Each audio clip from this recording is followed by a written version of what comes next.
Sretinon ning pasewakan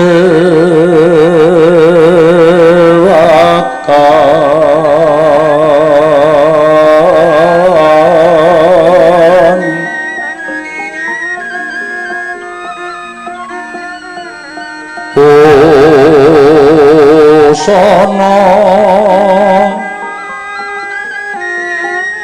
maneka warna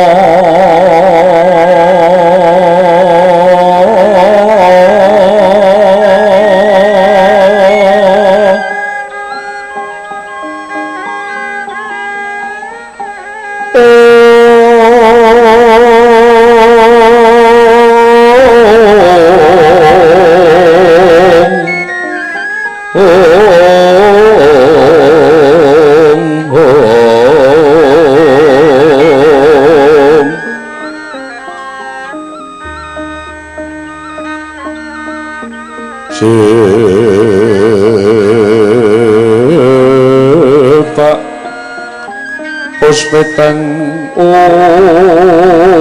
Udyono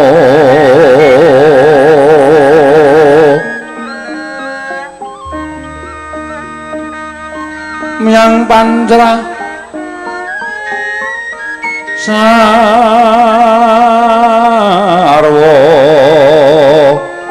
Rukma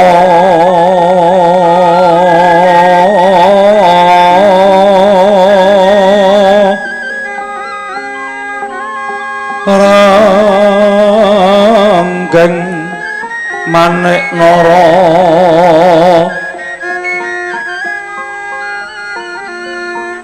Narawata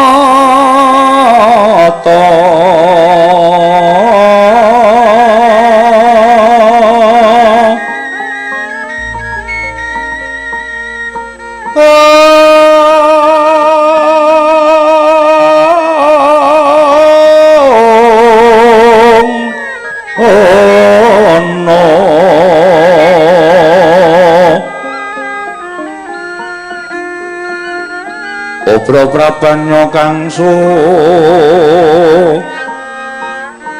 Merat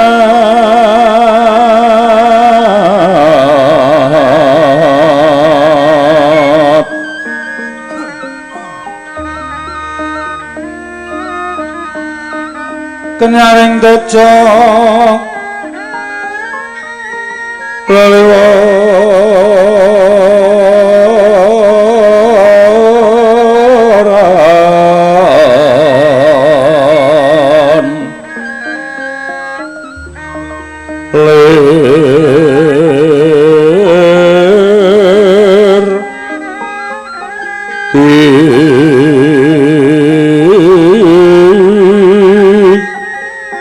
Sisiring dadet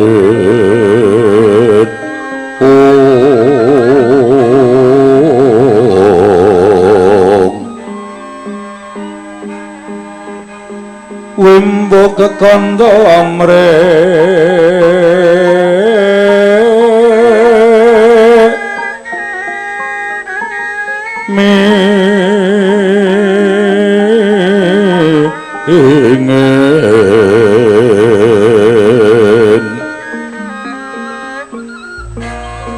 Katiuping Maruta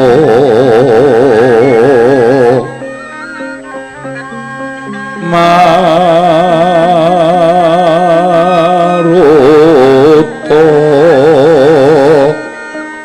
Mando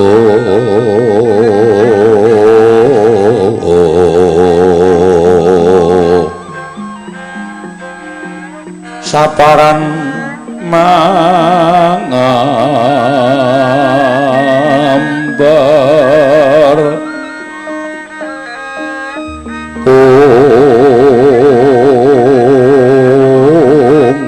ungas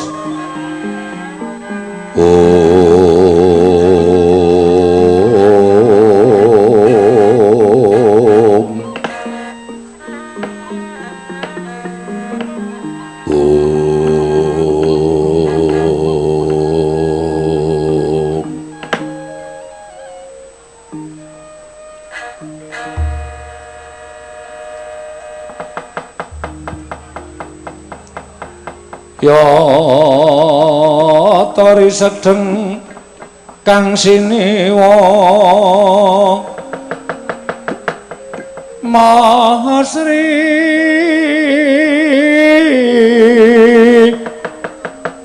sang manik moyo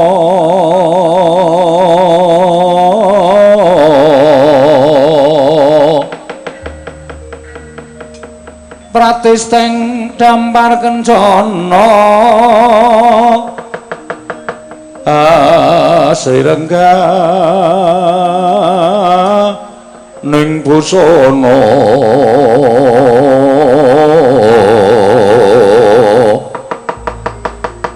kinontrang kontrang Mas Retno yayah kiwang tin sumaya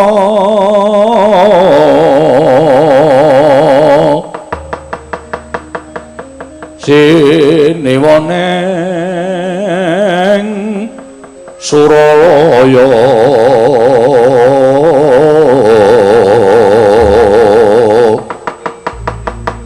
Yalon Nalendra Medhar Sabda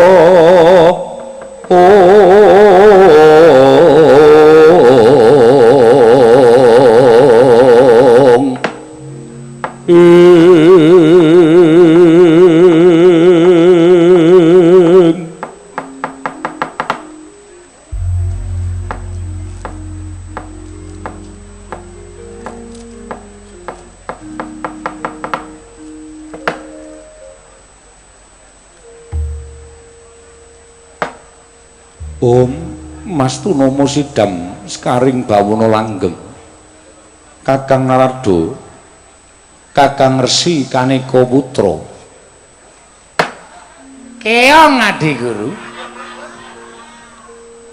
Kakang Narada punapi panjenengan menika nalindra nanging sabab napa ulun timbali anggenipun paring pangandikan keladuk semu sembrono kenging menapa kula miji dhateng rawuh paduka Kakang teka mekaten pangandika paduka Kakang Resi Kanarada kencang warudayang Pak Pong kali cedhe sapa sing gawe nuwun sewu Di estunipun mboten ingkang raka menika keladuk sembrono namung pandangon paduka mekaten menika kala wau keong menika tegesipun kul menika teges kula menika matur ngarsa paduka Adi Pramesti Bathara Guru menika munjuk atur kula Adi Guru mekaten Kakang Narada bantreng wareng lah tasih dipun lajengaken anggenipun keladuk kumarucul Kakang bantreng wareng menika tegesipun sapi tegesipun anggen kula munjuk atur ngarsa paduka Adi Pramesti Bathara Guru menika wonten tembung punapi wonten sabda menapa Adi Pramesti Bathara Guru miji dhateng pisanipun ing raka sidik pangudal-udal Sarawuh paduka Kakang Resi kula ngaturaken pasegan panakrami kunjuk mersanipun Kakang Narada Kakang Resi Kaneka Putra dalah inggih Di tansah pinanganing kawidadan niring sambi kula sawanipun ing raka sidik pangudal-udal saha paseganipun Adi Pramesti Bathara Guru sampun kula tampi karya bombong raos ing manahipun ing raka ing sidik pangudal-udal Di Namung paring ingkang raka ngaturaken salam taklim kula kunjuk ngarsa paduka Adi Pramesti Jagat Giri Pratingkah. Kula tampi karya bombong manahipun ingkang rayi Kakang mboten langkung kasekecak anggen jengandika lenggah Kakang Narada Kakang Resi Kaneka Putra. Inggih sampun mboten kirang prayogi. Bisanipun ingkang raka ing sidik pangudal wonten ing Kayiwangan Suralaya mapan wonten ing sik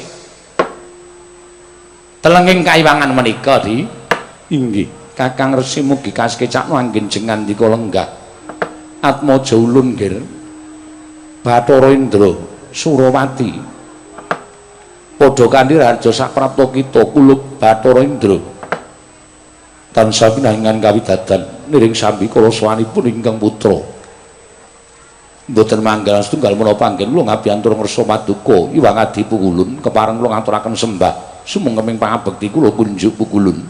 Iya. Bathara Indra luntampa karya bombong tias ulun ora liwat pangestu luntu merapo marang jeneng para kulub Bathara Indra.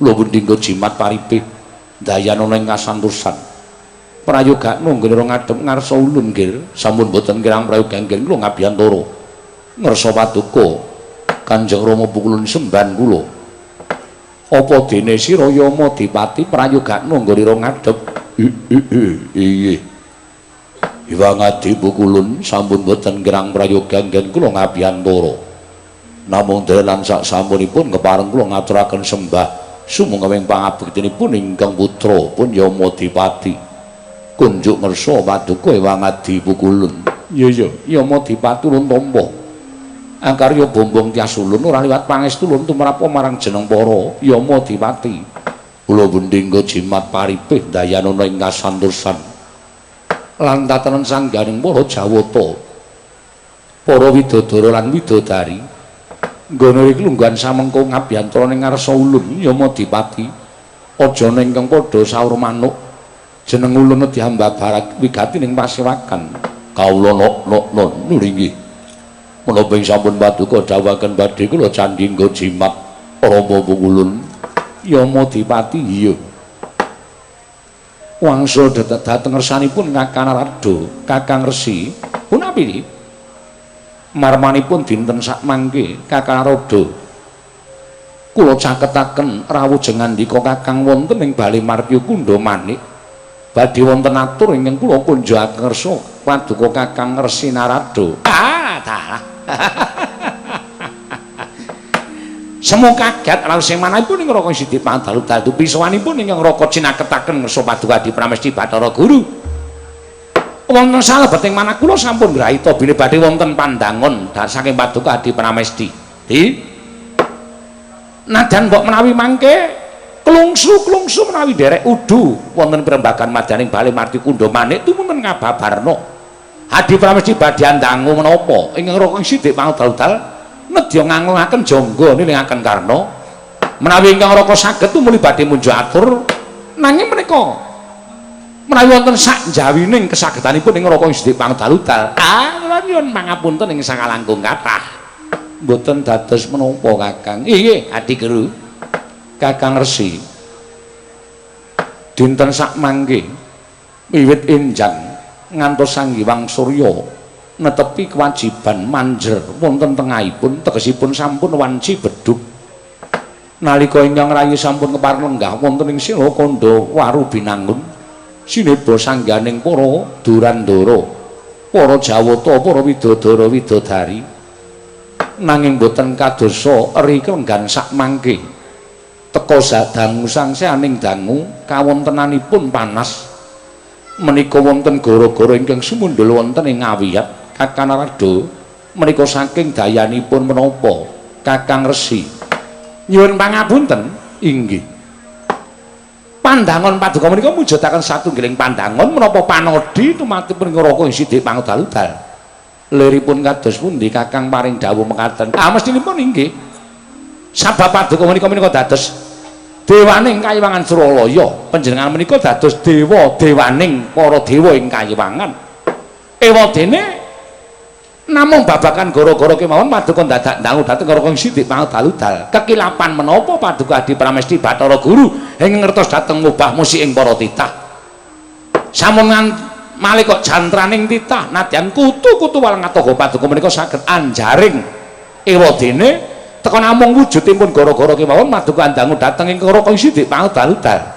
Kakang Resi punapi ingkang dados kami tuwaning Kayiwangan menika sinten? Inggih ingkang Raka Sidhi Pangdalutal pun Bathara Antarada. Dosa menapa ing badhe kula sandhang menawi kula wantun ngrumiyini dhateng pangwaosing paduka Kakang Resi Narada. Nadyan sejatosipun ingkang rayi sampun mangertos namung jumbuhaken dhateng penggalipun kami tuwaning Kayiwangan dene ingkang saklajengipun mboten wonten jamak limrahipun ing atasipun kula ingkang damel cangkriman teka kula pribadi ingkang ngambatan cangkriman menika kala wau Kakang menika nama mboten nila mila Kakang kedah ambatan cangkriman menika kala wau Kakang dalah panjenengan menika kok ya saged mawon anggenipun paring dawuh nggih jenengan menika sampun kewajibanipun ing Raka Sidhi Pangdalutal kula selak ana tanpa guna mila saderengipun Raka munjuk atur paduka Adi Pramesti Bathara Guru samangke sampun ngantos duna dungkapan nampi paduka nampi aturipun ingkang Raka Siti Pangdal menapa pun parengaken palilah paduka radi mingset anggen kula ngabiyantara kula sumanggaken Kakang Purbawasesa wonten asta paduka Kakang Narada nggih matur sembah nuwun tanpa pepindhan di Merkencong warudoyong pak pong mbok bolong kali cedhe sapa sing gawe di wonten dawuh Kakang estunipun adi menika namung boten titen dhateng swasana pendak-pendak wonten gara-gara tansah ndangu dhateng wiswanipun ing Raka Siti Pangdal nyuwun pangapunten menawi saking pametangipun ingkang Raka Siti Pangdal lan menika ngginakaken ngelmu titen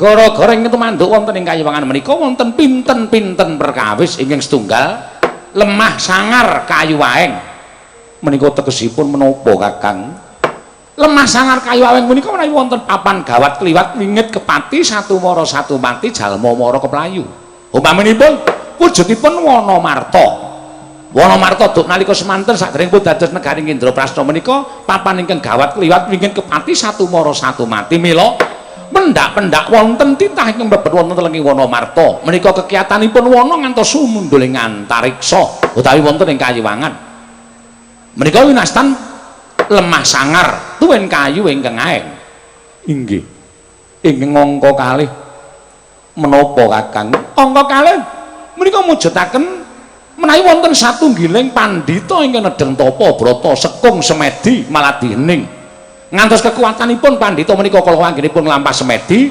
sumundul wonten ing antariksa lupiyanipun menapa duk wonten lelampahan inggih menika duk nalika wayah paduka ing Madukara madeg Brahmana wonten ing guwa Witaraga peparab Begawan Mintaraga inggih Begawan ciptaning inggih menika kekiyatanipun Janaka anggenipun madeg Brahmana wonten ing guwa Witaraga menika ngantos sumundul wonten ing Kawiyat menika tegesipun kekiyatanipun Brahmana Tapa menika gianjalari gara-garaning Kayuwangan mekaten Kakang nggih ingkang salajengipun inggih menika mujudaken menawi wonten satunggiling titah ingkang gayuh kanugrahan menika ugi kekiyatanipun saged sumundul wonten ing antariksa utawi wonten ing Kayuwangan jeng nglampahi semedi tanpa beda kados dene Brahmana menika kala wau inggih lupiyanipun duk nalika wayah panjenengan inggih menika pun Abimanyu madeg Brahmana wonten ing pertapan Ngringin Putih peparab Begawan Madubranta menika kekiyatanipun ngedapi-dapi mila mboten aneh duk nalika semanten paduka Adi Pramesti Bathara Guru kemawon anodi dhateng kekiyatanipun Madubranta kemawon mboten saged ngungkuli dhateng katiasanipun inggih menika pandhita ing Ngringin Putih kemutan tadi inggih kemutan Kakang ingkang salajengipun inggih menika tumedhaking pusaka Kayuwangan ingkang badhe kaparingaken dhateng titah inggih menika ugi mawa prabawa gara-gara wonten ing Kayuwangan mekaten Kakang ingkang salajengipun menapa malih inggih menika panuwunipun titah ingkang nglangkungi dhateng kekiyatanipun titah upaminipun niwata kawaca duk nalika nyuwun turuning Sang Hyang Bathari Supraba menika mboten kayangan mboten namung gara-gara nanging gonjang ganjing setunggal kenging gara-garaning ciptaning angka kalih kenging gara-garaning angkara murkanipun Alendra ngimohi Mantaka jejuluk Prabu Niwata Kawaca dene bejanipun ciptaning saged mangrurah satu murka inggih menika pun Niwata Kawaca kayangan tumuli dadi tentrem nir ing sambikala mekaten Kakang ingkang salajengipun kula kinten ingkang kula aturaken menika ingkang andadosaken gara-garaning Kayuwangan Kakang lajeng sak mangke kula badhe nyuwun dawuh nggih gara-gara dumados dinten sak mangke menika menapa saking dayanipun lemah sangar kayu waeng mboten menapa saking dayanipun Pandhita Tapa mboya menapa saking dayanipun titah ingkang nyuwun nglangkungi dhateng wisesaning para titah menika ugi mboten nuwun sewu Kakang lajeng menapa menika mangke badhe kula aturaken namung nuwun sewu ingkang ngangka pungkasan ingkang jalari gara-gara kala wau tasih kalebyan menapa Kakang pakartinipun dewa ingkang nalisir saking angger-anggering kautaman menika ugi ndadosaken gara-gara upaminipun Adi Guru nggadahi pakarti ingkang nalisir saking angger-anggering kautaman. Upami ngerokok sedhik mau dal-dal menika duwe gegayuhan sing nalisir saking kadewatan. Nembe dipun batos kemawon jatosipun sampun dadosaken gara-gara dereng dipun tindakaken. Inggih. Mekaten Kakang inggih. Lajeng menawi saking petanganipun Kakang Narada sinten titah ingkang wantun damel gara-gara menapa menika saking pokal gawinipun Jawata menapa saking dayanipun titah ingkang sakmangke kawasa adamel panas wasana ing Kayiwangan. Menawi saking paningalipun ing Gusti Pangdal-dal mboten wonten ingkang dewa dinten sakmangke ingkang badhe nalisir saking anggreng-greng kautaman. Nitik netranipun ing neraka lho Di. Dewa mboten wonten ingkang badhe tumindak ingkang nalisir saking kautaman. Upami wonten badhe ulun pidana pribadi Kakang. Emanipun boten wonten kasinggihan menawi tela mekaten. Lajeng sinten ingkang dadosaken gara-gara menika. Saking panginten kula menika mangke badhe wonten titah ingkang gadhahi pamotah lan panyuwun dhateng Paduka Adi Pramesti Bathara Guru. Titah Pujangkara.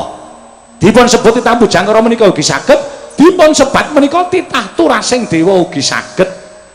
Liripun Kakang Narada paring dawuh mekaten, nadyan sampun kula tiling-tilingaken paningalipun Raka Gusti Pangdal-dal. Sinten to titah ingkang wantun badhe minggah wonten ing Kayiwangan nyuwun dhateng para Jawata. Menika ewadene tasih kadidene ketutupan roning salamba, peteng dedet limengan, mboten saged kula pirsani kanthi cetha. Lho, mekaten Kakang. Inggih. Menapa titah menika kula wau Keladuk Sekti Mandraguna. Menawi dipun sebat mekaten ugi saged. Keladuk Sekti Mandraguna ternyatane pun kula maturaken menika dipun sebat titah iki saged, dipun sebat Turasing Dewa ugi saged. Namung emanipun kula mboten saged ngawuning-ani sinten to titah menika kala wau. Lajeng saenipun kados pundi? Sakmangke badhe dipun tingali sarang-sarang sinten ingkang badhe wantun mutah dhateng para Jawata. Malah saking panggerbanipun ing Raka Gusti Pangdal-dal titah menika mangke menawi mboten dipun turuti menapa dados pikajekanipun. Kula kinten titah menika wau mbebayani lho Di. Menawi wantun ngamuk wonten ing Kayiwangan, kula kinten dewa mboten wonten ingkang saged ngendhaleni dhateng kamurkanipun titah menika kala wau. Nuwun sewu apa kulun. Mugi kepareng mbabaraken lajeng titah menika wau sinten. Upama sakmangke badhe damel risak wonten ing Kayiwangan. Ingkang putra pun Bathara Indra ingkang saged ngunduraken dhateng titah menika kala wau. Aja kumalungkung dhisik Bathara Indra. Selagi Adi Pramesti Bathara Guru saka pitungan ulun ora bakal bisa nandingi lawan titah iki mau. Apa maneh kok ming kita? Kita iki ming Jawata sak ngisor ulun. Kita iki Jawata tataran sak ngisor ulun. Ulun dhewe upama kon nandingi titah iki mau ulun mboyawani lah kok kita sumalonong bakal ngetokake marang kabisan kita. Wis ora ana mbut-mbute. Bu ulun menapa saenipun kula ingkang tumandang titah menika naminipun sinten kula aturi paring dawuh kula badhe cabut nyawanipun dinten menika. Wah, ya Madipati ya tunggal dene. Aja ngawur kita urung nganti nyabut nyawane titah mau dijabuti untuk kita. Menapa inggih mekaten? Wah, aja sembrono mula kang saka kuwi dina samengko ditonton dhisik, padha dipresani dhisik. Aja kebangetan nggon kita ngaturake kesaguhan. Nanging mengko kesaguhan mau mung kandhek ana ing kesaguhan, ora kababar dadi pakarti, lak malah ngeliling semi marang kadewatan kita kabeh. Di saenipun dipun tenggo kemawon lan dipun presani sinten mangke badhe minggah wonten ing Kayiwangan badhe nyuwun dhateng Paduka Adi Pramesti Bathara Guru. Mangke rumiyin Kakang. Lajeng panyuwunipun titah menika menapa? Wah, kula piyambak boten mangertos. Nembe kula padosi wadene tasih loading. Mekaten. Nggih, dereng saged kula candhaki milih sae menika. Dinten samangke dipun tenggo kemawon. Mangke panjenengan badhe nampi aturipun titah menika kala wau. Ning nuwun sewu lho. Sampun grusah-grusuh kedah saged meper dhateng mubal babaling kanepson. Menawi Paduka Adi Guru nampi dhateng aturipun titah menika kala wau, linambaran ati ingkang boten semeleh, kliwikan dadi grejekan geguyon dadi tangisan lho Di. Om Mastuna Musidam Skaring Bawuna Langgeng. Kakang Narada menapa ing Paduka ngendikaaken inggih titah menika Kakang. Londolon. Wah berkencang warudayong Pak Pong Bu Bolong kali cedhe sapa sing gawe Indra wonten dawuh ulun. Ulun mau paring dawuh piye? Kedah dipun tenggo sinten titah ingkang minggah wonten ing Kayuwangan inggih titah menika nggadahi pamutah. Lho menika mboten pangling kados Ponokawan atmajanipun Kyai Semar Pukulun menika Bagong. Yamadewati wonten dawuh. Wis gage nek arep tok jabut nyawane jabuten. Wah menika seret Pukulun. Ditah menika mboten kenging dipun jabut nyawane. Ah, mula aja sok ngegungke duwe dadi dewa tukang jabut nyawa apa parti jabut apa parti jabut. Urung rampung ya aja dijabut. Inggih. Lho, tegese urung rampung uripe ngono lho. Inggih, inggih. Ayo menika Di. Ah, ngatas-atas lho Di. Nadyan namung kados mekaten menika sajahipun kok sampun gembol pepadi Kakang Narada. Menika namung Bagong. Ah, sampun kemengke. Menawi saged tembung ming menika dipun singkiri lho, Di. Ming menika ngendhak dhateng saminipun para titah, menika mboten sae. Wonten tetembungan Giri Lusi jalma tan kena kinira. Ah, monggo. Bagong dipun timbali. Ah. Nah, wonten menapa-menapa diguru kedah dipun petang lho. Kula sampun matur kedah sepeleh, kedah sabar. Mengsah titah ngaten menika nek ora sabar, ah malah ketekuk-tekuk mangke malah kewirangan. Inggih Kakang. Ah inggih. Kula aturi nyekecaken anggenipun lenggah. Inggih ngestaken dawuh. Bagong Ponokawan Bagong padha raharja sak prapta kita Ponokawan. Oh ngilaheng. Awi gena mastu namat sidam. Sidam sekareng bawana langgeng. Oh ngilaheng sekareng bawana langgeng. Ah, modar ora kowe. Ah, lagi sepisan omongan kowe. Nglarake ati kok sebutane dewa nggo dolanan sak penake dhewe. Mboten nggo dolanan Pukulun niki lagune gomblo. Oh iya iya. Pukulun Bathara Guru kedahipun prisa nate kagungan titah ingkang sampun seda. Naminipun gomblo, rumiyin dados penyanyi. Mengkono.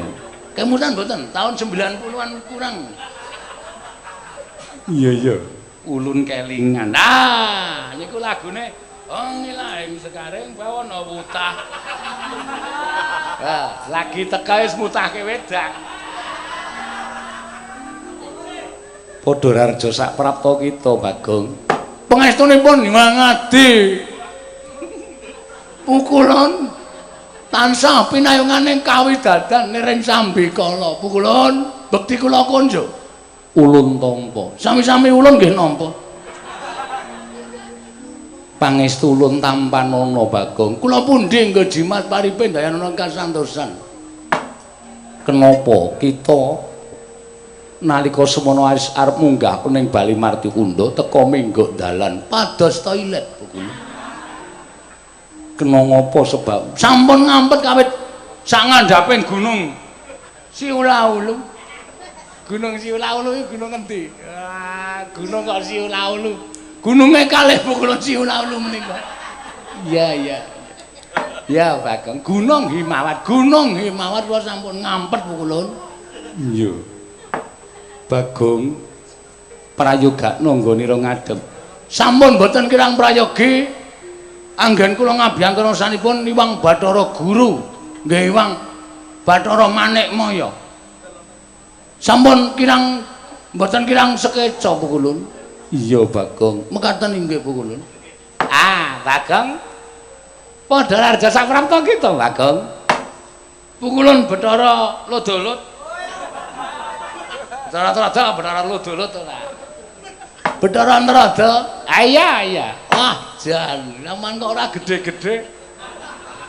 Aja ngawur kita iki ya ngomong sak penake. Narada iki ming semene iki. Nggih, Pukulun. Bekti kula kunjung sanipun Iwang Adi Pukulun Bathara Antarada. Mugi kantang piyong sanipun Iwang Pikulun Bathara Kaneka mawarna-warna. Kaneka putra. Ya. Pangestu lho tampanana ya Bagong. Lha pundi kok jimat barik. Ah, trondolo iki aja. Aku ki ngajari kok kon semeleh takon sabar kok malah rasane kok iso ora kuat sabar totok mudar. Wes. Bathara Antadarna tok Bagong. Iki mergane kose. Kose kau urung-urung kae sarep iki mergane patumu. Bagong Padharjo sak prapo kita. Pangestunipun Bathara Indra. Iya. Nering nampi kala bekti kula kacur Bathara Indra. Katur Bathara Indra inggih Bathara Warkop. Kok Bathara Warkop? Bagong Padharjo sak praptamu. Yama Dipati. Hus. Ora basa anu pukulun Yama Dipati. Bekti kula kunjuk pukulun. Iya. Sampun nate njabut nyawa titah sampun angsal pinten pukulun? Ya wis akeh sing padha tak jabut nyawane. Kowe nek kurang ajar tak jabut nyawamu. Lho. Wis Yama Dipati. Ora gawe perkara. Ora sasa aneh-aneh. Bagong nek ngene iki ora kena disanak tak kandhani. Nggih, prayogakna Bagong. Sampun mboten kirang prayogi pukulun. Yama Dipati. Pukulun piye Bagong? Sowan kula wonten ngaipun pukulun Bathara Guru menika namung badhe nyuwun priksa pukulun. Nyuwun priksa perkara apa?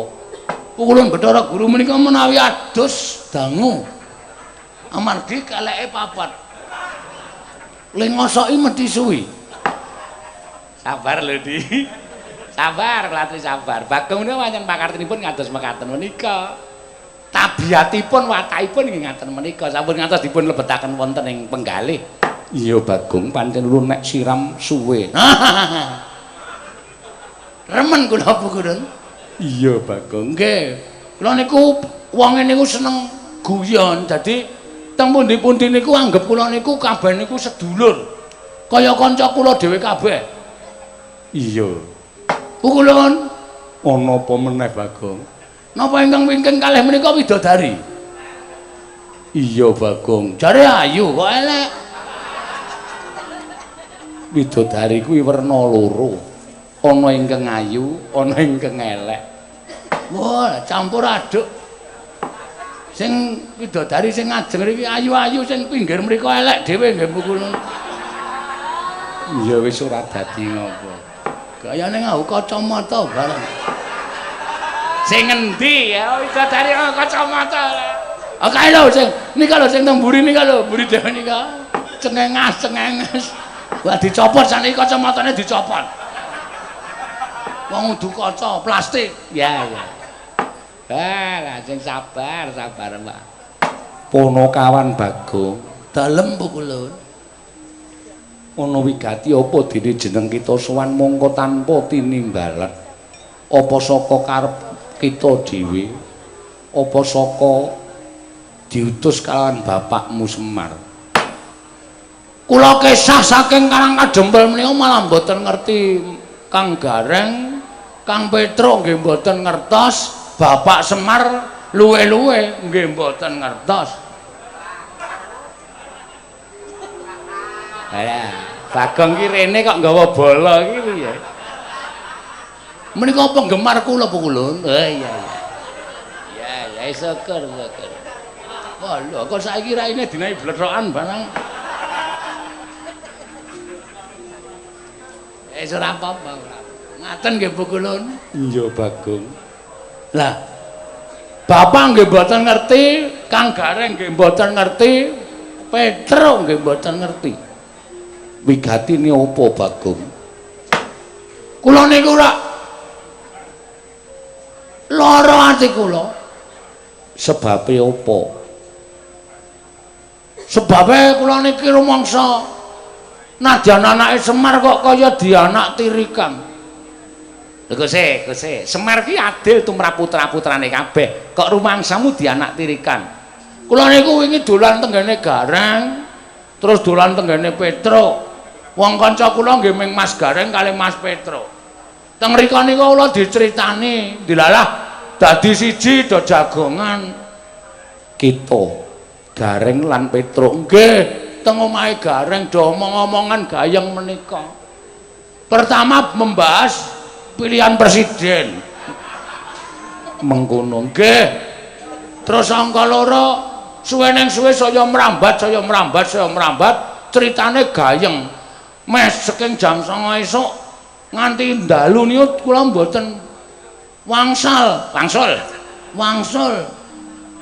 Merga rembuke pun dadi tenggene wong tuwa. Gareng kalih Petruk niku do rangkul-rangkulan. Awak dhewe iso ketemu nek karo bapakne awake dhewe ya Kang Gareng. Terus Petruk ngrangkul Gareng, terus Gareng ngrangkul Petruk. Heeh, terus jebul bapakne dhewe saiki wis dadi dewa. Ati kula niku cemburu. Mergane mboten wonten sing ngrangkul kula.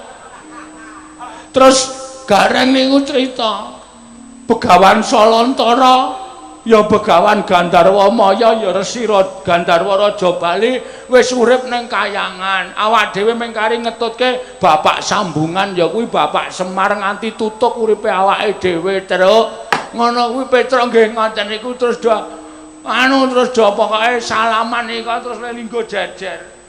Petruk karo Gareng do selfie. Terus diupload ditulisi anak Salantara. Ati kula kok kelara-lara. Keloro-loro sababe apa? Kula takon berarti aku ki ya anake Salantara ya Truk. Petruk niki ora wangsulan ming menjep karo melengos. Ya udu muni ngono. Bapakku Begawan Salantara ya ora anak-anak. Kaya ndok banyak ngono.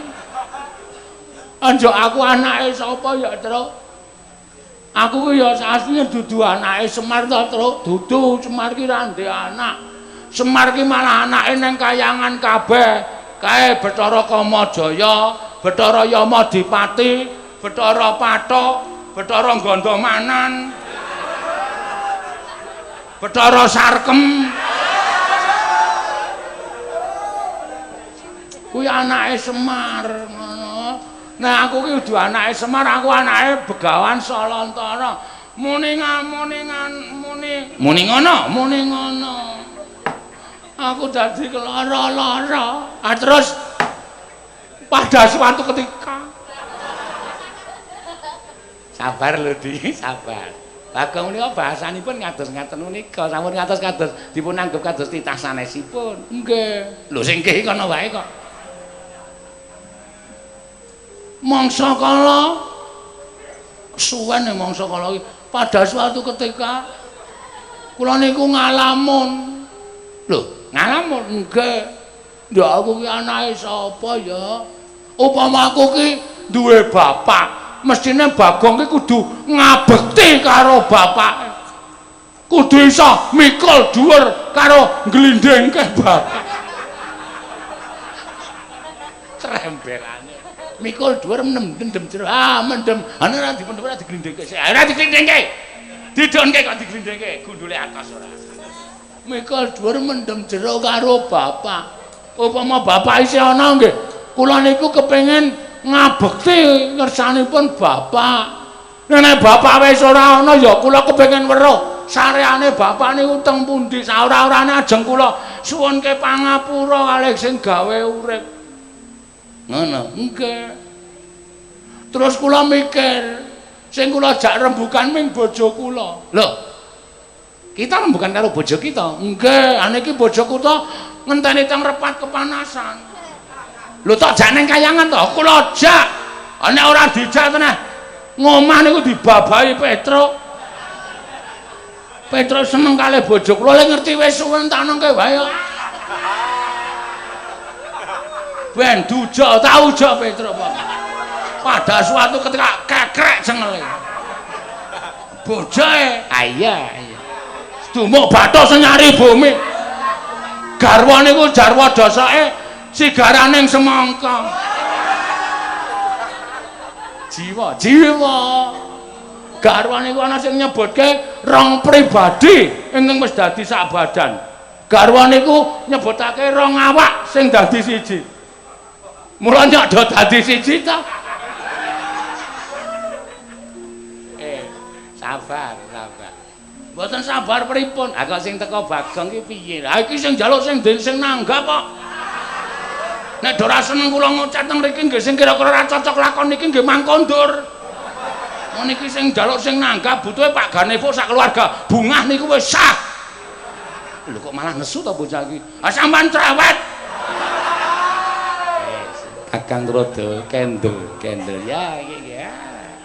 Kayangan iki karepku aja dienggo sak penake dhewe mengelekke tata krama. Iki tata krama kok banteng ambyar. Iya wis ora Bagong ora. Ngonten niku bojo kula Bu ora usah munggah nang kayangan. Ora lagi datang bulan ta. Kayangan ki nggon resik, nggon suci. Selagine wong lagi nggarap sari iki ra entuk mlebu nang sarean. Iki kayangan iki nggone dhewe engko ndak terjadi goro-goro. Nggih, ngoten terus nunggu nang repat kepanasan. Repat kepanasan ki ra ana iyup-iyupane, gosong nggo eman. Ameng wong wedok kaya ngono iki kok. Sing nggih sinuwun tak nyemet rokok sik nggih. Iya. Kayangan kuwi ora entuk ngrok. Sing ngomong sapa? Entuk, angsal di angsal. Gareng nek ora udo ki ra iso mikir. Iya, Pak. Iya, lah mbok ndase tancepi rokok. Coba wae. Rasa suluk. Sembrono ora. Ngaten Bu kula. Nah, inti dari segala napa sing kula aturke? Inti dari segala inti. Ahli dari segala ahli.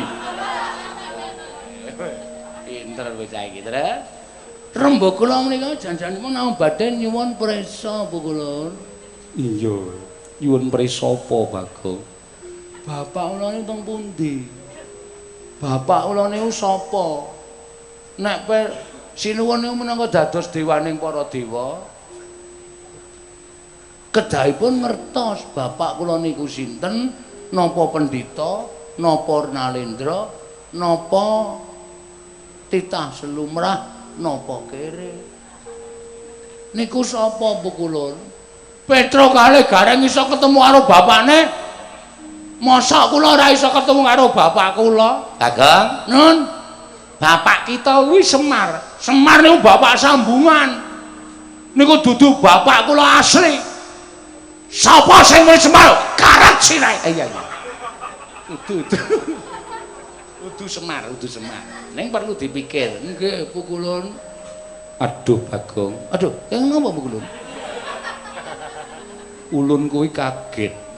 Lah kok dadi kita ingkang nyuwun prisa kalawan panjenengan ulun. Mangke rumiyin ingkang dados dewaning para dewa menika sinten? Ulun. Ha, berarti ulun kedah ngertos. Kita. Lho. Sing positif ulun. Kita apa ulun? Jare Bathara Guru. Sama niku Bathara Guru apa Bathara ulun? Apa Bathara kita? Ulun ki sebutane panjenengan ulun. Nah, yen kita ya kita. Piye iki? Bathara Antarada nyuwun pencerahan. Nek nyebut karo wong liya kuwi kita. Nek nyebut awake dhewe kuwi ulun. Ki cara kadiwatan. Ah nggih, kula pun ngertos. Mila ingkang saking menika kula nyuwun jlentrahipun ingkang langkung permati. Upami bapak kula niku pancen bareng kalih bapakne Petruk, bapakne Gareng saka jamaning Jim. Kula nyuwun supados paduka pukulun paring dawuh bapak kula teng pundi. Niki pun jujukan kula langsung kula jujuk. Kula ora takon pendhita, kula ora takon wong pinter, kula ora takon wong wasis. Ning sing kula goleki sing ngerti kasunyataning donya nggih menika paduka pukulun. BTW pukulun boten mangertos lan boten saged nedahaken wonten pundi dunungipun bapak kula. Kula wis pamit kali bojo kula. Bu, nek aku takon Bathara Guru, pukulun Bathara Guru ra iso nuduhke. Wis kowe cepak-cepak ya Bu, nek engko weruh kebul nang Kayuwangan, cetha aku ngamuk nang kayangan. Nek mengko ana para dewa doalok, ana titah mati nang kayangan, aku mati nang kayangan ikhlasno Bu. Kowe mulih ngomongi anak-anak. Nek bapak wis ora ana. Bojo kula wis tatak tanggo-tanggon atine, blas ora nangis. Wong betake bojo kula ya ora tresna kalih kula. Mula ora nangis. Ning ewas ngono tetep kula tresnani. Mila ingkang sing menika kula nyuwun pangandhanipun pukulun Bathara Guru mboten ketang namung seklimah. Bagong, bapakmu iki nggone nang kene. Niku wis mujudake sawijining kabagyan tumraping kula. Kula anggap paduka pukulun menika pranyata dewaning para dewa. Iya, Bagong. Nggih. Oh, pukulun. Pukulun. Sampeyan dewa ora duwe rasa kamanungsan. Ngopo, Bagong? Mosok sapi nggo ancik-ancik. Iki anggere mripate tekan kono-kono iki apa-apa ditakokke. Kuwi lembu andini. Kowe lho, lanang apa wedok? Lho. Mbok kene tak gone dokter hewan tak suntikke men meteng. Dadi pirang-pirang mengke didom. Kula sing ngokke nggih pukulun. Aja. Totok mutar kowe ora. Bocah kok sembrono sak penake dhewe. Mekaten pukulun, kula nengga menanipun pukulun Bathara Guru.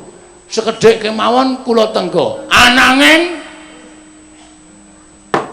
menawi paduka pukulun boten saged nedahaken wonten punipun bapak kula, ateges boten wonten gunanipun sampeyan menika dados dewaning para dewa. Mboten wonten artinipun sampeyan niku minangka dados dewaning para Jawata. Kula mboten trima minangka dadi titah sampeyan. Nek sampeyan sing dadi sing nitahke kula takoni kok sampeyan ora iso wangsulan. Kula trijaga adang sing kandel. Sumbar kok kleru. Jagang kok ajang. Jagang sing jero beteng sing kandel. Hah? Jagang sing jero beteng sing kandel. Kula aturi nyawisaken dewa-dewa sing digdaya. Kula mboten ajeng wedi mungsuh para dewa. Kula ajeng meksa paduka pukulun supados paring pangandikan. Estu menika kula mboten gojek. Nek sampeyan mboten saged nedahaken wonten munduripun bapak kula, sumpah kula disekseni keblat papat segara gunung. Pertama kali sing ajeng kula pateni niki dewa sing teng mburi kula niki. Iki ki ngapa ta cah iki? Wong aku ki ra melu apa-apa kok. Sing dipateni ulun ki piye? Tak patenane men rasa nggodha sinau. Lho. Kadake listrik ora? Kakang Trada. Punapi? Kados pundi Kakang? Kula menika bingung. Badhe nesu kok mboten saged. Lah iki menika ampunipun Bagong wonten niki menika. Bocah gecul murarucul. Anggere rasane arep nesu ning dheke omong meneh niku sampun geli rasane. Geli pukulun. Kula niku pancen menggelikan apa pukulun? Nah nika ngendikanipun rak waton rocos wae sak winake dhewe. Monggo pukulun aturi paring pangandikan. Sinten bapakipun Bathara Trada? Lho. Sing tak takoki bapakku apa bapak? Iya, Den. Ha sampean ngomong wae kok. Marai lali. Bapak kula maksudnya kok bapake Bathara Trada. Nggo ngapa bapakmu ya? Weh. Sembrono ora. Aku ora takon bapake Bathara Trada, takon bapake Bathara Trada. Sinten? Sinten pukulun?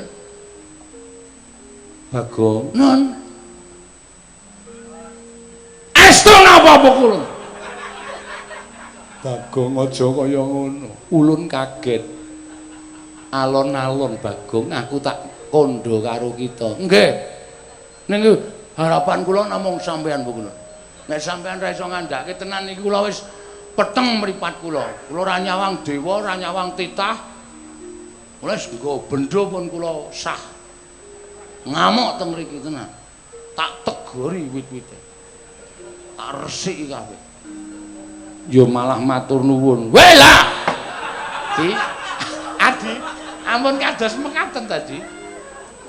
Lah wong Bagong ngaturipun badhe ngresiki kayangan. Wah, padake tukang kebon ora. Pukulun. Wonten widodari ingkang nedeng ngiris jambu Dipa Nirmala puku. Daranipun kayangan. Iya. Widodari para dewa kuwi darane jambu. Salak pulun mboten? Ya mesti. Ora ana. Oh, bojo kula seneng salak. Kentrose. Bagong pancen cangkeme elek tenan. nek kayangan kok waton muni sawenake dhewe. Monggo tampung kula niki jamipun mepet. Niki mengke bar niki terus widodari Mimin kali Apri ajeng pentas kok kula. Iya. Iya Bagong sabar sawetara. Nggih. Pun monggo kula aturi paring dawuh. Bagong sing gedhe pangapura kita. Ulun boya ngerti. Dasare pripun kok sampean mboten ngerti? Ulun boya ngerti sapa wong atuwa kita. Sebab saka sak ngerti ulun, kita kuwi ora dianakake, nanging kita kuwi dumadi sarana cipta. Cipta sapa? Bapak kula cipta sapa? Nek kula tepang ning pun mboten nonton piyane, cipta ketel sara geneng. Niku wiyagane bapak kula mbiyen. Aja ngawur. Sarana cipta tegese nalika semana Semar Kakang Ismaya munggah ana ing Kaiwangan nyuwun supaya diparingi kanca sabab urip ana ing jagat mung ijen. Lan kita kuwi sak tenane tak kandhani Bagong srana cipta krana dumadi saka ayang-ayangane Semar. Tegese kita kuwi ora dianakake dening sapa wae nanging dumadi saka ayang-ayangane Sang Hyang Ismaya ya Kyai Semar Badranaya Bagong.